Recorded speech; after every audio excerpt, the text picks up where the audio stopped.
Last Valorant video got the wrong audience, but I don't care. In fact, I'm only gonna hit back harder.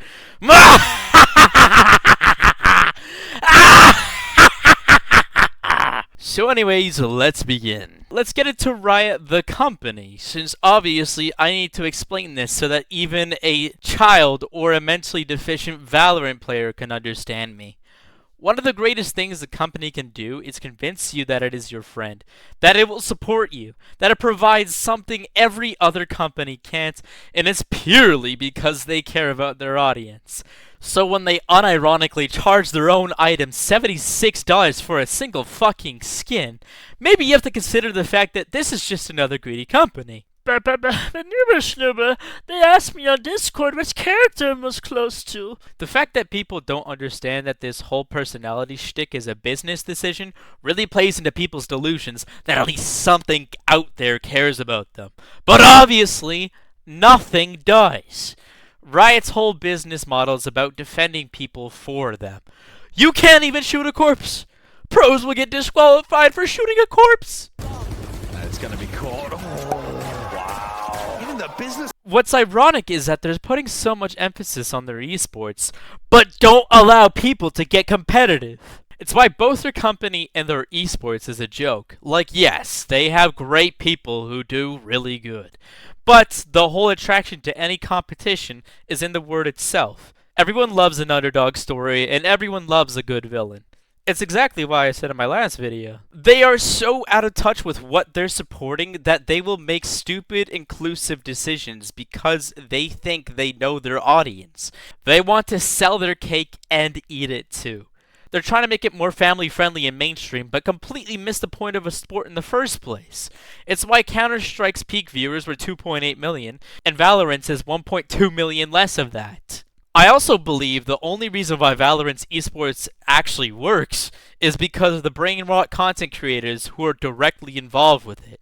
But we don't talk about Valorant content creators, Jesus Christ. Maybe the fact that they act like this is because they're so scared of another $100 million discrimination lawsuit. Maybe it's because they understand how manipulating people using downright evil concepts like social proof, seriously look into it. Or maybe it's that no matter what, time and time again, they will not stop using genuine psychology to exploit its players to make them play the longest they can.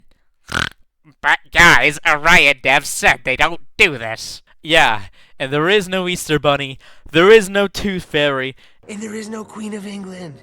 Seriously, I hate when representatives come out and say this doesn't exist when there's constant proof it does. With everything I talk about. Imagine this as a court setting and the defendant just says, "Nah, you just suck at life." As a coder myself, if the code is just as simple as match people who are within this amount of elo of each other, there would be zero security risk in showing it so long as you only showed that part, especially since it's server-sided. You would not be able to manipulate that code, but who would have figured with a company that generates well over $1 billion annually, of course you're gonna get shady practices. And it's just a massive concern for me that so many people just outright believe anything Riot has to say. Like, I have to keep emphasizing this is a company because many people associate it with being something friendly. But companies are not friends. They do not have a soul. I hate that I have to explain this, but their goal is to make your pockets dry, and they do every step of the way. They are not your friend. The company was created by two people who studied in business, in which they are still both chairmen to this day. So instead of rambling about rah, company bad and not good, it's time to get into dark patterns. If you have no clue what dark patterns are, by Top Tilt's definition, they are meant to exploit human psychology for the sole purpose of encouraging people to act against their best interest. There's not too many information sites that share the different types of dark patterns in gaming, but here's one that focuses on mobile games, and we'll apply them to any Riot game and see if any of them do any of them. Hint, yes they do.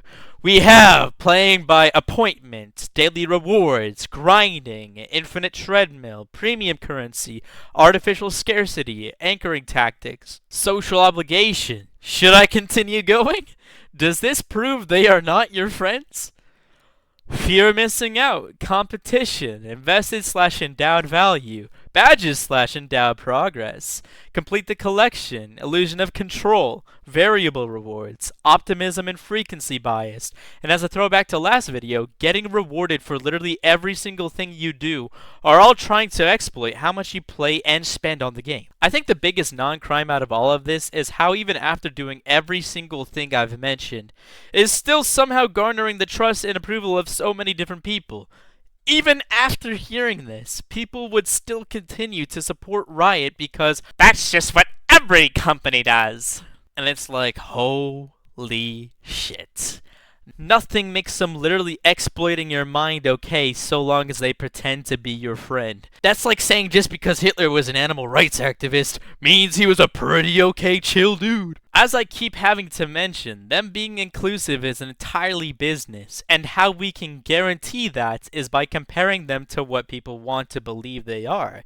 So, let's talk about their newest Agent Clover, and start by saying that making a character non-binary is extremely safe, and it's why most businesses want to be associated with LGBT culture end up using non-binary people or creating non-binary characters.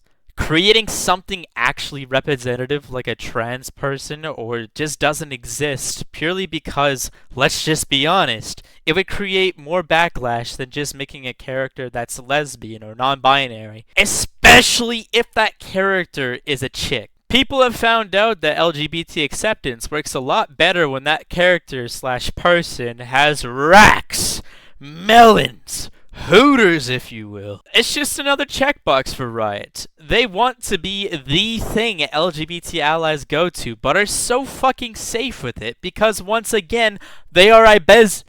They don't care about LGBT people. They just want to appeal to them by giving them the safest amounts of reassurance, leading them to believe that, wow, this is the one company that sides with me, and then hits them with a $76 knife. You know, considering that Valorant players are only growing, we either need to cull the population or torture them with electroshock therapy until... Wait, do you hear that? Ding ding ding ding ding ding! Pedophile spotted. One massive thing people completely underestimate, even for its horrible reputation, is its downright dog-ass community. I believe one of the major reasons for this is the fact that women are actually playing this game, so it attracts attention-depraved dudes like flies to honey, the most out of any other game. And since they're not doing anything downright bad, most of them, they don't get banned. The only people who do get banned are people who shit-talk those freaks and everyone else. People like me, who are unbiasedly an asshole towards everyone. This video I made was entirely how I was unfairly banned for no reason other than being mean. And not just out of nowhere either. This guy was being an asshole to this girl and I antagonized him. And she started being an asshole to him and then I antagonized her. We got that guy asking the Reina constantly. We got the Reina named Dami Mom fucking level 200 or whatever. I'm level We got the 340. racist. You're what? 340. She reported me before I did or said anything bad. I usually don't shill other videos like this, but it's a seriously horrible video that just shows how swayed the Valorant community even is. People genuinely think that CS is worse when you can get banned out of a situation that is nothing. And to go back to the whole grooming thing, you have actual pedophiles who think they can talk shit or be egotistical in any sense. I genuinely wonder if every pedo was caught in Valorant, how big their player count would change. People in their early or late 20s are joining Valorant Discord groups and talking to minors. I have personal anecdotes of this happening multiple times. Anybody who's been playing Valorant for a considerable amount of time is also almost sure to have their own personal stories too. In fact, I would argue that Valorant has more of these horrible types of stories people have than literally any other game, as an unintended consequence of gearing towards actual losers. If you wanted to have an actual diverse community instead of having a loser community, Fortnite does a really good job of allowing all types of people to play without having as bad of a community. In fact, I see a whole bunch of girls playing nowadays, aside from it being stereotyped as a kids game. The only possible way that I can think of that would help their situation is if Riot themselves posted a, "Hey, if you're over the age of 20, maybe you shouldn't be talking to 15-year-olds." And I feel if they made a good enough post about it, that it would actually help a whole bunch of people by giving them confirmation. Because everyone knows it's wrong. It's just that the victims themselves need somebody to actually say something to encourage them to stop engaging with actual freaks.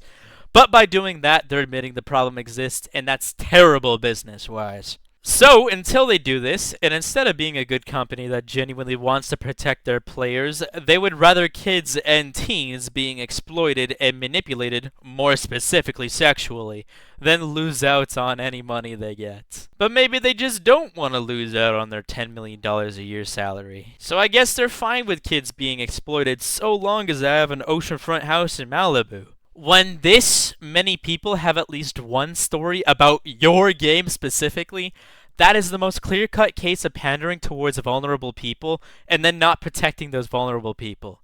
I can't name a single time in CS where I've been groomed, somebody I know has been groomed, or even a story of like someone serious that's been caught talking to minors. I've had this game since 2016.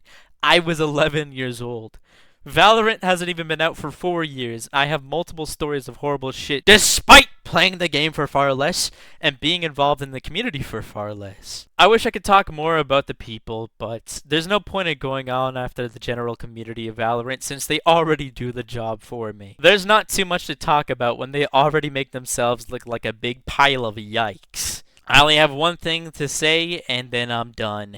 Valorant, the game, is fun, so long as you turn the audio off, don't touch the community, and keep your wallet in your pocket. There's nothing wrong with the game itself, and I can easily see myself playing it in the future. It's just that there's so many factors of why I don't play it other than the game itself. And if you play it, it's completely okay to do it.